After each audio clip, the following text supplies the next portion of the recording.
മേഘനാദവധം. കുംഭൻ, നികുംഭൻ, മകരാക്ഷൻ എന്നിവർ യുദ്ധത്തിനെത്തുകയും അവരൊക്കെ ദീർഘമായ യുദ്ധത്തിനൊടുവിൽ വധിക്കപ്പെടുകയും ചെയ്യുന്നു.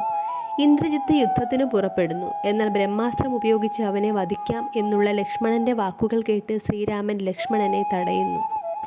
ആയോധനത്തിൽ ഭയന്നോടുന്നവനോട്, നേരെ വരാതെ മറഞ്ഞിരുന്ന് യുദ്ധം ചെയ്യുന്നവനോട്, നമ്മെ അഭയം പ്രാപിക്കുന്നവരോട്, ഇത്തരത്തിലുള്ള മനുഷ്യരോട് ബ്രഹ്മാസ്ത്രം പ്രയോഗിക്കുക നല്ലതല്ല എന്ന് ശ്രീരാമൻ ലക്ഷ്മണനെ പറഞ്ഞു മനസ്സിലാക്കുന്നു. എന്നാൽ ഇന്ദ്രജിത്ത് തൻ്റെ മായയാൽ സീത തൻ്റെ തേരിലുണ്ടെന്ന് വാനരന്മാർക്ക് തോന്നും വണ്ണം മായയാൽ സീതയുടെ രൂപത്തെ സൃഷ്ടിക്കുകയും തൻ്റെ വാളുപയോഗിച്ച് കൊല ചെയ്യുകയും ചെയ്യുന്നു. വാനരന്മാരും സുഗ്രീവനും ഹനുമാനും ഒക്കെ ഈ രംഗം കണ്ട് സങ്കടപ്പെട്ടു. ഇനി യുദ്ധം ചെയ്തിട്ട് എന്തു ഫലം? ആർക്കു വേണ്ടിയാണ് ഈ യുദ്ധം? എല്ലാം അവസാനിപ്പിക്കാം. ശേഷം വിവരങ്ങൾ അറിയിക്കാനായി ശ്രീരാമനടുത്തേക്ക് എത്തുന്നു. എന്നാൽ വിവരങ്ങൾ അറിഞ്ഞതും ശ്രീരാമൻ വിലപിക്കുന്നു. ഹനുമാനും ലക്ഷ്മണനും ആശ്വസിപ്പിക്കുമ്പോൾ വിഭീഷണൻ അങ്ങോട്ടേക്ക് വരുന്നു. കാര്യങ്ങൾ അറിഞ്ഞതും വിഭീഷണൻ ചിരിക്കുകയാണ് ചെയ്യുന്നത്. മേഘനാഥൻ്റെ മായാവിദ്യകളാണിതെല്ലാമെന്നും അവന് ഹോമം നടത്തി തൻ്റെ ശക്തി കൂട്ടുവാൻ നിങ്ങളുടെ ശ്രദ്ധ കുറച്ചു നേരത്തേക്കെങ്കിലും മാറ്റി നിർത്തുവാൻ വേണ്ടിയാണ് ഈ പരാക്രമങ്ങളെന്നും വിഭീഷണൻ പറയുന്നു.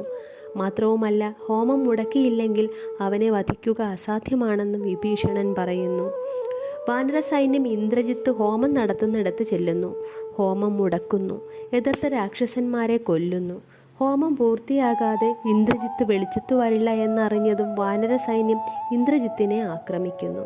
എന്നാൽ വിഭീഷണനെ കാണുമ്പോൾ തൻ്റെ കുലത്തിൽ പിറന്നിട്ടും ഗോത്രവിനാശം വരുത്തുന്നവന് ഒരു ഗതിയും വരികയില്ല എന്ന് ഇന്ദ്രജിത്ത് പറയുന്നു.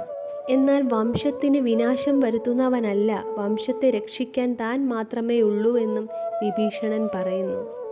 ശക്തമായ ഏറ്റുമുട്ടലിനൊടുവിൽ ലക്ഷ്മണൻ ഇന്ദ്രജിത്തിനെ വധിക്കുന്നു. ശേഷം ശ്രീരാമൻ ലക്ഷ്മണനെ ആലിംഗനം ചെയ്യുന്നു.